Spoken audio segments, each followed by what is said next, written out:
Hello and welcome to this interview as part of Restaurant and Bar Design Week. I'm Harry McKinley and I'm joined by Jeremy Bull, Principal at Sydney-based design practice Alexander & Co. Today we're going to be discussing the Harbour Hotel, a social venue in the Sydney suburbs with a striking destination bar and restaurant. In the design, it's inspired by Aussie surf culture and the original working class character of the neighbourhood. But I'll leave it to the designer to tell us more. Jeremy, hello. We're on different sides of the planet currently, but let me say I'd happily be back in Sydney, the city I was visiting when the global pandemic really got heated. I cut my trip short, and within days of getting back to the UK, we were in lockdown. But Sydney's a cracking city. I've never been to Freshwater, though, where this project is based, so paint a picture for me. Where is it, what's it like, and why is it an interesting spot to visit? Thanks for having me, Harry. Jeremy Bull, Principal Creative Director of Alexander & Co. And thinking for a moment about Freshwater and specifically Harbord, where the hotel is. There's, within the northern beaches of Sydney, for anyone who knows, there is particular suburbs which are quite metropolitan. And Harbord and Freshwater Beach is slightly different in that it's very tightly held as a local residential suburb, strikingly different to London where we have corner pubs. We don't, and we have sort of suburban venues if we're lucky. Harbord has always been, it actually was called the Harbord Hilton for many years, and it was a very kind of lumpy, working class but local centric venue that really belonged to that neighbourhood. If you jump down one beach to the south, there's a place called Manly, which is a highly touristed suburb, which has got a massive amount of food and beverage, a lot of restaurants and a lot of bars. But this is only 5-10 minutes drive north of Manly. But it has always been considered a venue that just belonged to the locals.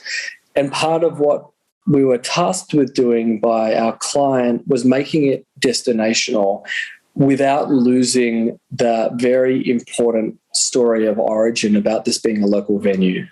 So we had to kind of do two things which sat a little bit antithetically to one another. One, which was make it destinational so that the Manly clientele who was south and anyone who was frequenting Manly would come north to us, but that we wouldn't disenfranchise or alienate the people who had grown to know and love and really treasure this venue, even as it became a very bad venue. So I want to clear something up for listeners. Harbord Hotel, not actually a hotel, but an example of a quirk of Aussie vernacular. Can you explain that for us? The hotel thing is a quirk of our food and beverage, our pub scene.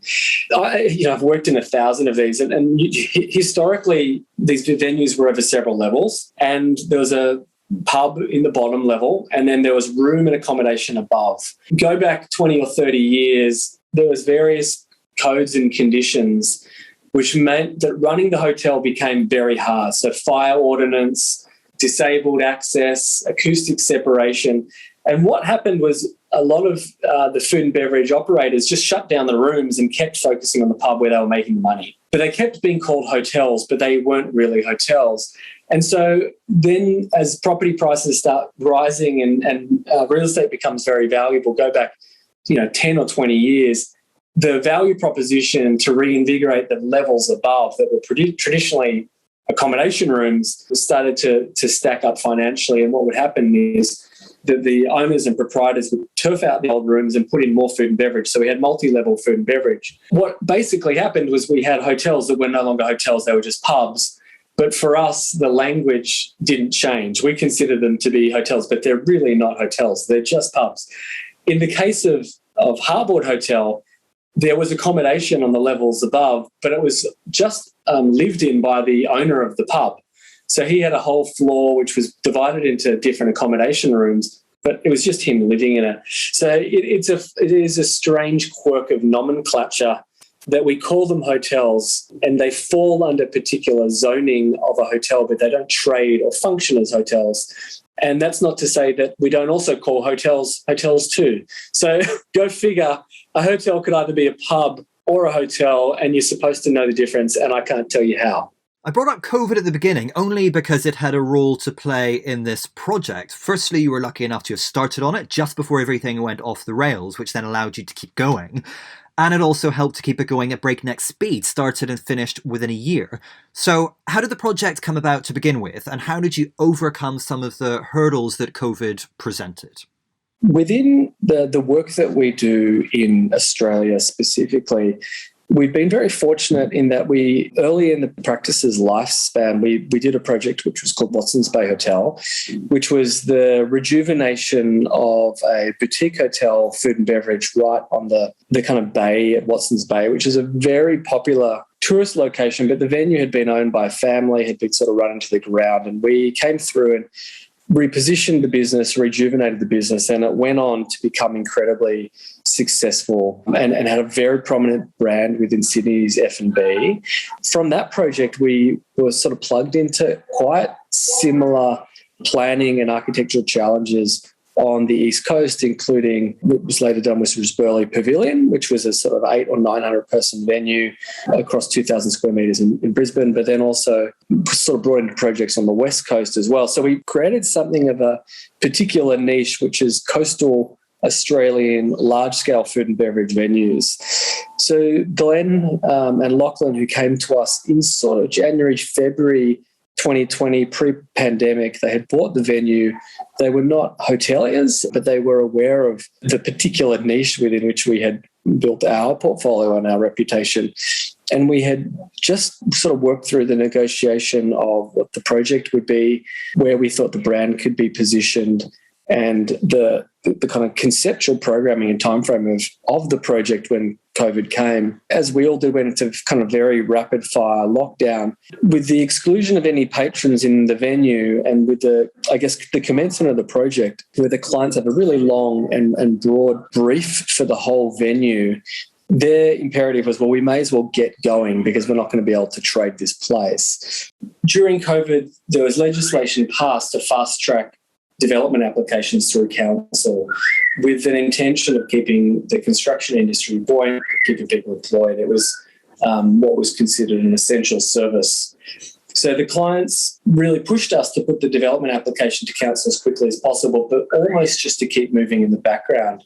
So although we only were retained for the project in January, February of 2020, we actually fast-tracked and started construction with partial documentation after a very fast-track development application, and delivered the venue by December, kind of November, December of the same year. So it was an incredibly quick project, which is both a kind of blessing for the work that we do, because we get to see our projects realised and realised quickly, but also a massively challenging sort of organisational task. The venue is big enough and is detailed enough that it consumed a lot of energy, a lot of resources, done during a period where we were on Zoom call and working offsite. And so it was great. We got to get the project done, but not without, some sleepless nights. Are there any of those changes to your working processes that you think you actually might carry forward post-pandemic? There were so many things that we were required to do during that period of remote work that we have retained. I think any of these massively disruptive forces are huge opportunities to test your infrastructure, test your thinking, and really force innovation. So we did use that, aside from the pressure test and the challenge and the emotion that came with it, certainly at the beginning when COVID first hit and people really didn't know what that meant. We lost various retail projects and we thought, this could be really interesting. We're an essential service. There's nothing to stop us, and maybe things will become more cost effective. So we found that as soon as work continued, although new work was slower to come in, existing projects sped up. We had to change the way we communicated, the communications in the office. There's about 20 to 25 staff in our team. And historically, we worked in office. And although we had this vague sense of flexibility, we had never really pressure tested that. And here we were all working in isolation in different parts of the state. And I moved with my family 2 hours north of Sydney and into a totally separate house. So we were remote working for 3 or 4 months. We brought in communication tools like a morning huddle, which were done with the whole team every morning. And that morning huddle continues to this day. And everyone calls in at 8:30 and does a report on their day. We had to bring in things like pulse checks, which were called within project teams to, I guess, air particular stresses and strains that were coming out of this sort of remote working. We started to really look at sharing resources amongst the team in a way that we hadn't before. We had been a little bit more siloed as project teams. Like many places, Australia brought in a kind of financial incentives. One of them was called JobKeeper, where they helped to subsidise the salaries of our team. And so we were able to keep a higher staffing than we would usually keep. And so we were trying to make sure everyone was gainfully employed and productive and effective. And it allowed us to have people participating in a lot more projects than they would have, and sharing that information through things like the morning huddle in a way that we hadn't done before. And we continue to do that now. And in fact, we're back in lockdown as we kind of speak. Sydney and New South Wales is in a lockdown now, and we've been able to revert quite quickly.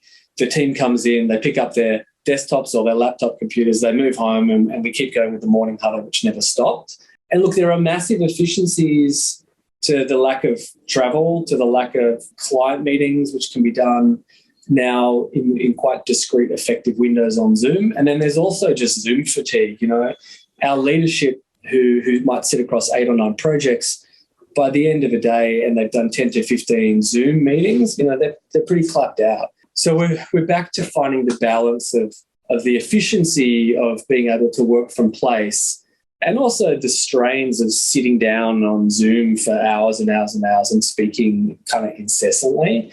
And some of our team have elected to come back in even during this sort of lockdown period, just because it's easier and it's kind of more fun. You know, the second time around, we know that it gets a little bit monotonous, and some of the team has decided to come in sort of socially distanced, but come into the office just because it's a slightly more purpose-built, slightly more dynamic ecosystem. So getting back onto Harbour Hotel specifically, it's essentially a full redevelopment of an existing property, but one that is now unrecognisable in terms of design and concept. What exactly was there before? What was the brief from the client in terms of transforming it? And how did you ultimately decide what would stay and what would go?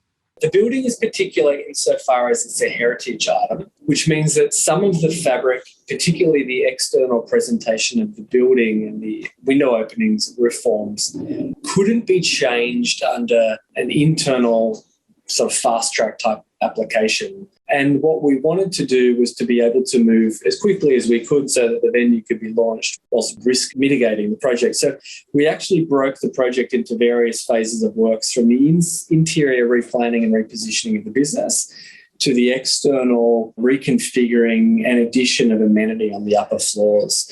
What you look at with the sports bar and also the restaurant is, I guess, what we would call phase 1, which was the less external phase of works. But when you look at the venue, and when we were in construction, once you walked through the front door, actually it was 4 walls and a roof slab above us on the ground floor. And they actually started excavating within the shell. So there was an interesting moment when you walked into the venue during construction, and you walked to the top stair, and it went down about 4 metres into a hole in the ground, and there was men with heavy machinery digging and excavating the level within the confines of the building.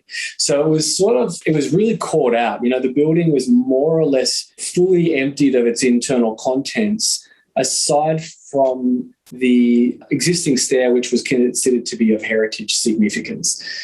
Everything else you look at within the constraints of the building envelope, aside from a couple of details which were heritage listed, is all new, although it's made in such a way that it kind of possesses some sense of age and of history. And that spoke very specifically to us not just landing a new brand or a new experience or a new story into this old building, something that really spoke to the brand pillars of how we wanted to present this to the locals as an old venue that they knew and loved, made new and repositioned and made more efficient and more effective. So I guess to kind of answer the question, there was nothing much in the building which wasn't past its commercial lifespan. There was no services or utilities which were really functioning. The planning was super inefficient, and the fit out of the existing building was in such poor condition. There was level changes and quirks that were structurally unsound. So we really just removed it and reintroduced it, all the whilst telling a story which tried to leave a not necessarily nostalgia of the old venue, but the value and purpose that the old venue used to have. You've talked about the project being inspired by the working class roots of the neighbourhood, something I think people will be quite interested in because so much of new development is about gentrification. So what do you mean by that exactly, and how did you find inspiration in that history?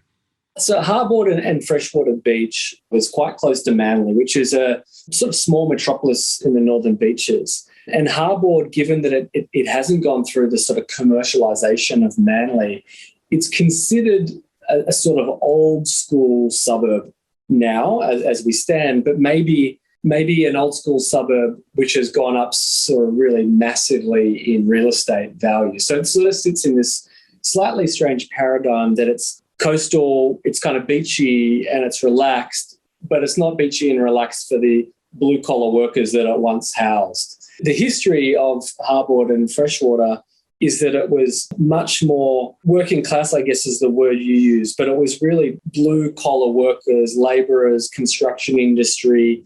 It was sort of always the poorer cousin to Manly or to some of the other northern beaches, to use the kind of word suburban in a way that describes it as being Anglo-Saxon, British colonial working class, and not very demographically diverse, which is not something that I necessarily advocate for, but certainly that was the origin of it. It was sort of, builders and works people who didn't want to live in Manly and wanted to live on the northern beaches in a sort of slightly suburban front yard, backyard kind of way.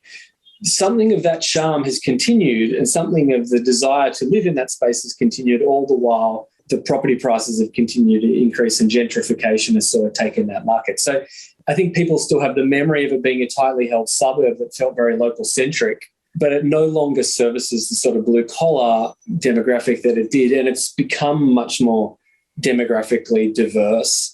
And I think as a result, much more interesting. So we kind of had to hold this sort of slightly strange tension that Harbord had always been seen as like a locals venue, but now we weren't dealing with, the old quintessentially white middle class or, working class Australia that it once was. We were now dealing with a thankfully much more diverse, much more demographically interesting population, but who had a much higher capacity to spend. So we had to balance the story of the nostalgic version with the forward-looking version and try not to alienate anyone whilst doing so. So kind of interesting task.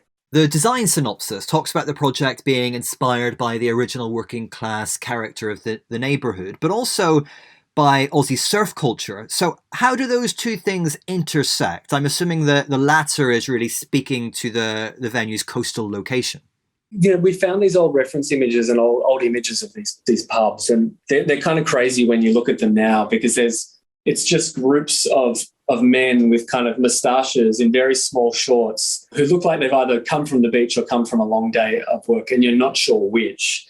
And I think the fact that the venue is not on the beach, but it's within 150 metres of the beach, it means that it was both, a working class venue, but also a venue that you could walk up from the sand if you so kind of wished. I guess the kind of ideology that sat behind it then was that it was you might have sandy feet and you might be covered in kind of salt water, but you might also be coming from a construction site. The weirdness of that, in conjunction with looking at these reference images, which were so undiverse, but really placed this thing geographically.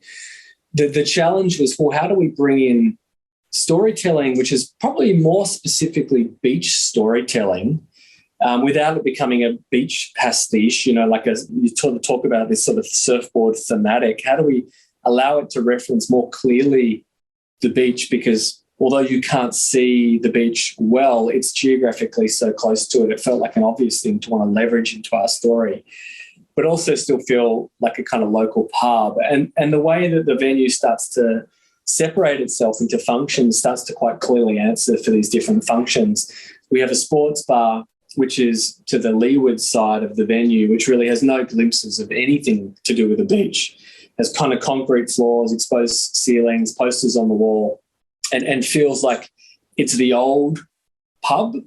We have the external terraces, which have kind of looser materials much more feminine, fun sort of colouring, and they get these glimpses out towards the kind of coast and the headland. And then Balsa, which is this restaurant which sits on the beachside and is much more suggestive of the next face of Freshwater. You know, it's more elegant, it's more highly finished, it's more refined, and it has this sort of, you know, the future, I guess, harbored in its DNA.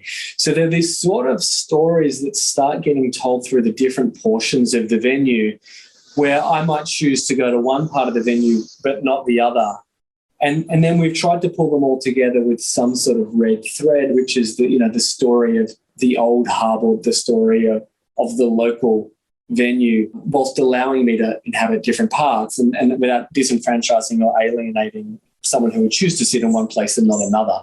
How did you go about making the restaurant a destination restaurant, somewhere that people would want to travel to, but likewise somewhere that locals would want to hang out as well? Look, I think that a lot of this has to do with the service of the venue, the food positioning and the alcohol positioning of the venue. And I can only congratulate the team who have delivered a beautiful menu and also a really wonderful level of service. The venue has a specific brand and a specific fit out that accompanies that brand, which we tried to make sure was really well differentiated from anything in our sort of geographical gravitational field. So I guess to answer the question of making this destinational, really the lever that we have within our spatial lexicon is that it's something that has a sense of innovation and differentiation and specialness that someone else around us or near us does not do or does not deliver. I go to Balsa because there's just no other Balsa. You know, Balsa delivers its brand in such a way that it clearly holds that market segment and no one else does. And then the rest of the story is told through the operating team. How we make that kind of comfortable for locals, I suppose, is that we don't pull the brand so far away from the origin story of Harbourwood and of Freshwater. So we're also making sure to use furniture stories and furniture settings and finishes, which can also make it feel very much like it could be your own living room if you lived there. So there's a sort of dance between making this a differentiated brand and also familiar enough that it could be my own dining room. Let's focus on the design specifically. You mentioned before this notion of pastiche and wanting to avoid that. Perhaps one of the areas that's most evidenced is in the colour palette, which is not typical seaside fare, shall we say, and perhaps unexpected for people. Can you tell me about the colour story that you developed for this project? The way we develop colour stories and the material and finishing stories for any of these venues tends to start with the identification of the kind of tension within the synopsis, so some written word, and then that's then built upon with an exploration to various images, whether they're iconography or historic images of the site, images which reflect the particular quirk of the interest of our practice, but also the interest of the client. So we are, given that this is a niche that we're super familiar with, really aware of the danger of being predictable, but maybe predictable is too soft a word, of losing the innovative edge that we really need to hold on to in order to position any brand and it not become a replica. So, we really hold that tension and understand that it's a little bit do or die for a new business. If the imagery that comes out of a venue doesn't differentiate it, if it could be lost in the crowd, we do a disservice to us as a design agency, but we fundamentally fail the client. So within the nuance of those images, which come out of those various processes of consulting and exploration, what we're looking for is particular finishes and colours which we haven't seen before and which could be seen to be both geographically specific to our story, but also new or innovative or differentiated from the things we've seen before. This process was no different. There was a collection of really wonderful images and posters that we fell upon, really amazing images of the old venue, but also really amazing images of old garages in the area which had been turned into like the pool room with a lounge with 10 surfboards leaning up against the wall. And that was the starting story for Balsa, certainly. What would happen if this started as an idea about someone's old garage in Freshwater where their friends came around and they hung out in the garage, and there were surfboards hung up on the wall, but there was also a pool table, and there was also their old Ford Falcon parked at the front, or kind of whatever it was. The images and the colours and the iconography is just given a little bit more specificity so that it stands by itself and doesn't just become a seaside thing.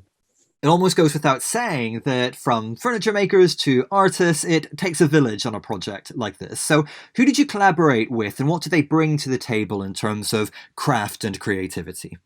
The head contractor for this project was not a team that we'd worked with before. It was actually a team that our client had worked with before. They were excellent, and they were able to cope with just enormous time and construction pressure. But within the umbrella of that head contractor, we did have the benefit that we were able to utilise a lot of the team that we bring in to manufacture things like traditional metalwork, traditional upholstery, furniture makers, mural artists. So within the project, there's artwork at the entry, which was done by a local artist who, we considered to be a really important part of the storytelling of the venue, was that it was made with as many local hands as we could as part of the sort of celebration of its geographical specificity. So it has these sort of artists who lived in the area and had history and connection to the venue. But then there's also people like a gentleman called Saul, and Saul has a forge and he does old school traditional metalwork. So the bar edge in the sports bar is made out of zinc that he hand hammers in a metal forge, which is sort of built into the side of the cave in New South Wales. So Saul and Saul Forge is the guy that we bring on for this really amazing metalwork that is so legitimately built by hand that it looks like it's 1,000 years old. And we had the benefit of doing that with various furniture makers as well, the guys who and girls who still build with hand with traditional techniques. And you see that in some of the furniture and you definitely see that in things like the metalwork and the lighting. It's so hard to describe the performance of the lighting in these spaces, but it's really magical. And we've done that by both manufacturing fittings for the project, but also working with a particular team who we do so much lighting with, the ambient colour of the lighting, the distribution of the lighting. The gentleman's name is Sean Dudley, and we've worked with him on maybe 15 or 20 projects now, and he just gets how we do it. So we've managed to touch a lot of the interior fitments, lighting, metalwork, artwork, furniture manufacture in a way that made this feel familiar enough to us, but also able to be done in such rapid time frame. Looking back on the project today then, what are you most proud of? The wonderful thing about the role that I have in this practice is that I sit at the front end of projects primarily. So after we have a project, I sit in the strategic and the storytelling. So I write the synopsis for the projects and I unlock with a team the DNA and the brand positioning. So I make sure the business can be positioned. And I also get the benefit of doing the planning, so sort of functional flow planning, operational efficiency. At that point, the project is run by an associate. And one of the things that is probably the most thrilling for me in all of the work we do is to see the way our team can now pick up the brand pillars, the positioning and the planning, and then deliver all of the detail and execution that brings the project really to the kind of place of animation.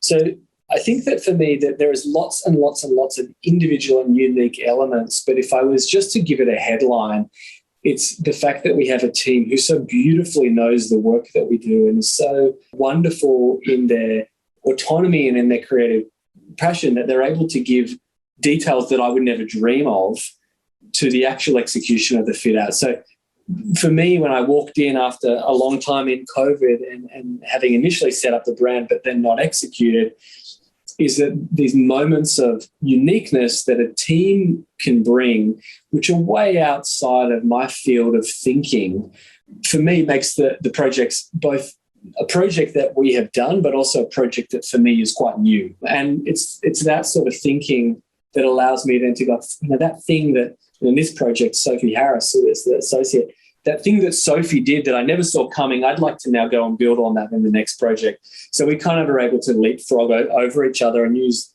the thinking that one another does and then go and build on it, which is still for me the most thrilling thing. I tend to really not like my own work by the time I've built it, and the idea that someone else does the development of the design and the execution of the design allows me to actually love it when I walk in, because it's not something that I have owned as a sole sort of proprietary piece of information. It's the function of a team and so many different minds working within their own niche and speciality. This is really the first leg, of course, of a longer journey on this project, with more spaces still to be developed. Can you tell us more about what is yet to come?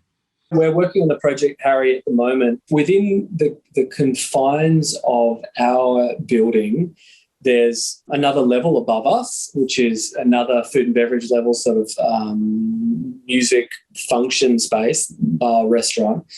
On top of that, so in the roof level, the roof shape of this old building, there's the intention to put a recording studio, music studio. The client owns the building, is really interested in advocating for local music, local musicians and artists. But then within the greater tenancy or the greater site, there's an application for both the infrastructure but also a hotel to sit adjacent the venue. So we call our old pubs hotels, but they're really just pubs. But the hotel, which is sort of 40 or so keys sitting behind the venue and connecting to the venue to make this something of a kind of destination or epicenter. So we're the first phase now of about another 3 phases, which will see another cafe, another collection of bars, restaurants, recording studio, venue, and then eventually hotel on the site as well. And we're just in the process of going through the council planning submissions for the next phase. Well, thank you so much, Jeremy, for joining us today, all the way from Sydney. You can find Alexander & Co. on Instagram at Alexander_and Co. Me on Instagram at Harry McKinley, and the Restaurant and Bar Design Awards at Restaurant and Bar Design Awards. Do also check out our other talks, and you can find much more content on the website at www.restaurantandbardesignAwards.com. But for now, thanks for listening.